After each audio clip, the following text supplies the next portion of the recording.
Good morning, good afternoon, good evening. I just want to bid you a wonderful welcome, whatever time zone you're in, to my show, Domesticated Me.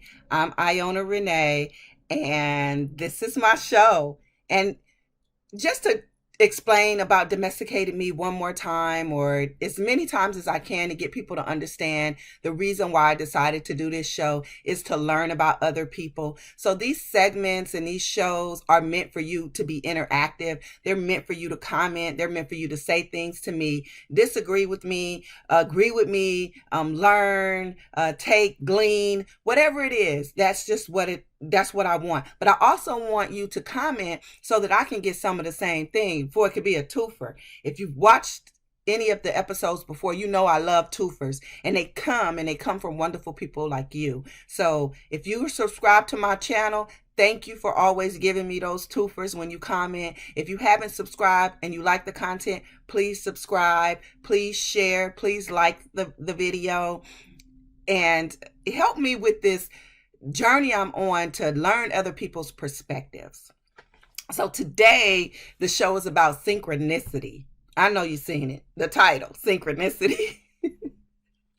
So when I think about synchronicity, when I first thought about it, I didn't think about it in the same way as things have been happening to me, but it's very interesting, my thought process to me now. So I just kind of really want to know your thought process too. So the definition that Carl Jung has for synchronicity is a collaboration with fate that seems to take place with a strange and wonderful coincidences happening. So coincidence, the word coincidence, to me is coincide, things that coincide, things that kind of work perfectly together for an event to happen. Like, it just happened so perfectly that, hey, it was gonna happen. It was fate. It was just total fate. To me, synchronicity has two faces, so to speak, but the same face, and I call it faith and fate. Faith is intentional. Faith is something that you've believed for, you prayed for, you thought on, you recognized what you were doing it, you were believing for that, whatever it is. You were believing for abundance, you were believing for health, you were believing for, a new car, a new job, and it happened. And it happened. So you're like, oh yeah, I knew that was going to happen. My mind was set on that. I knew I was going to make that happen for my life. And then fate is just unintentional things that just seems to happen. Like he says, it just seems to happen with strange and wonderful things. Like it's like almost like, wow, how did that happen? What I'm going to tell you from my experiences and from my teachings and from my learnings, that I've been learning lately, it's you. You vibrated that thing. You drawed it into your life with your thought process. Unintentional. That's why you can put the label fate on it. Like, it was just going to happen. There was nothing I did. It just happened. But I've come to learn that we're always vibrating. Our thoughts are always active, and that we draw things into our life, be them things that we believe to be good or bad, whatever label you put on them, we do draw those things into our lives. We use that power that is within us, that spark of God, spark of universe, spark of source, spark of whatever you're calling it. Because once again, I was domesticated into Christianity. The energy source for me is God. That's the label that I have placed on God. The great I am. That is who he is to me. And so that's the label I've placed. You may have placed another label because of who you are. It could be Allah, it could be the source, it could be the universe. Like I said, it could be just about anything. But if we can agree that there's one energy source, then that's where we get that from. Uh, One of the authors of the teachers that found me, Neville Goddard, talks a lot about it in a lot of his books. The Complete Reader is a book that talks about Jesus in such a way that it truly does make you say and not only does it make you say it's an interpretation. For me, this is what it did for me. It drawed me closer to God and showed me that I was not separated. It really did for me. That's what it did for me. And when we think about faith and fate, owning it, there's things that has to be done. Wayne Dyer to me says it best. You have to be open to everything and connected to nothing. You can't be connected to things when it comes to these things called fate and faith. Because you have to be open. You got to be ready to see these things. You got to be ready to recognize how things are coinciding and working together for you. But if you have a closed mind, a limited mind, a selective mind, a controlled mind, you will not notice how things are working together for you. Or your thought process is drawing these things towards you. That is really what I have determined for me. Simply, I got a story because about synchronicity that happened just recently, and it's about these artists that keep popping up in my life. Now, I want this wall that I have in my room that has painting of me. One of them is drawn from a wonderful artist I work with. One of them is drawn by my son. And the other one is drawn from a cartoon artist that I met once upon a time. And I wanted this wall to be filled with likenesses of me by artists. So I met an artist on another broadcast that I seen, and she was like, "Can I paint you?"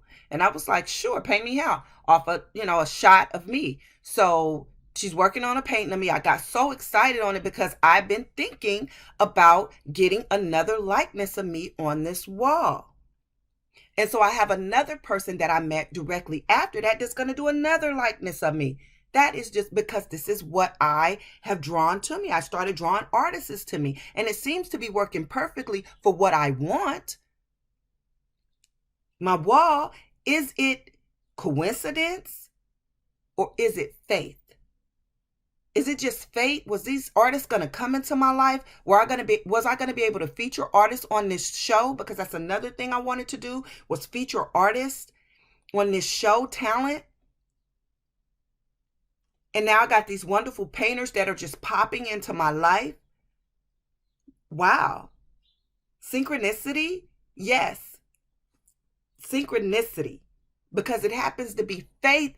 Fate for me, because I really didn't put that much energy in it. So I thought, but I had to have put plenty of energy in it because artists are coming from everywhere. Artists are coming from everywhere.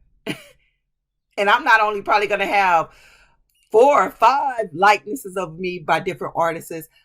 I think I could probably fill a wall because I'm going to be having all these artists, coming towards me. And I don't think I'm going to pay much for it.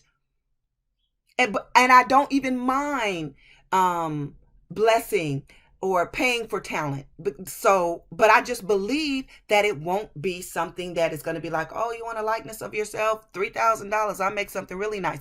I really don't think it's going to happen like that for me. I think it's going to be so coincidental that artists are going to be dropping by saying, "Oh yeah, no, yes, yeah." So I can't wait to see this next painting of me. It's an oil painting. It's supposed to be. She's named it She Rises. I love it, and I cannot wait to see it. But to me, I think that it is total synchronicity that all of these artists are kind of just popping up at a time where there is something that I want to get done, that I just desire from my heart. And it is not even a big thing. It's just something I would like to see.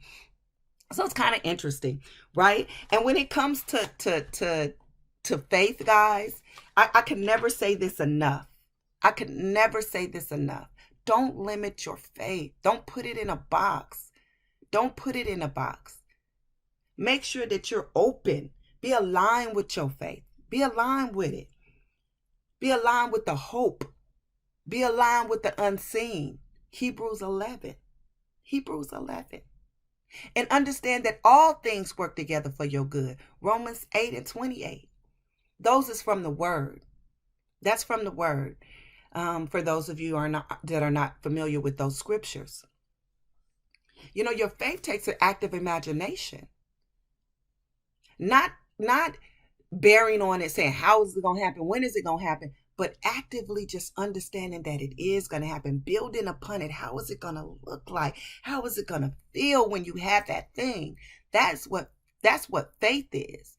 And faith is just totally the opposite. It's something that is unintentional. You didn't intend it to happen. Faith, you intended it because it's something you believe, something you asked for, something you're waiting on. Faith just seems to happen. It seems to happen. Coincidences that just seem to happen. But you vibrated those things. You brought those things to you. And then you end up being in the right place at the right time, meeting the right people for the thing that seems to go together, that seems to coincide. Faith asks us to rest in the assumption that we already have. That's another quote from Neville Goddard. Rest in the assumption, like already have the assumption, and it'll come about. Now, be very careful with your assumptions because your assumptions can play tricks on you.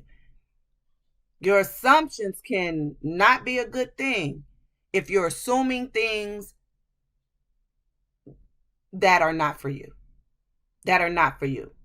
Oh, this person is doing that. That person did this, or this happened like this, or this happened like that.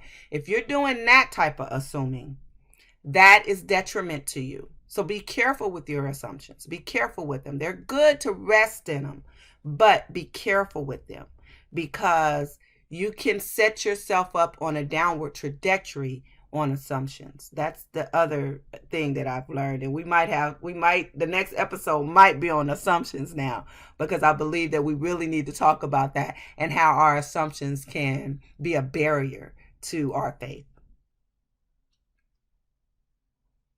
So don't limit your thoughts. Don't limit who you believe you can be. Don't limit those surprising things that can happen in your life. Good things can happen to you out of the blue. So draw those things to you by your thought process. Don't forget that you need that 20 minutes of still time.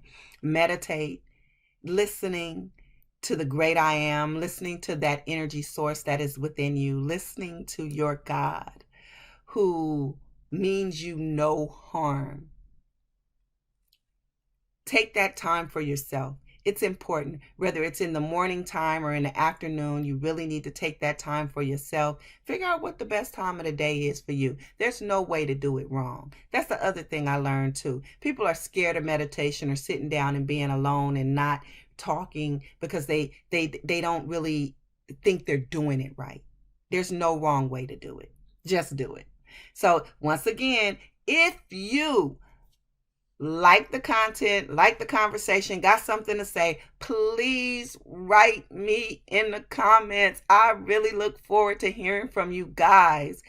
And share, like, subscribe.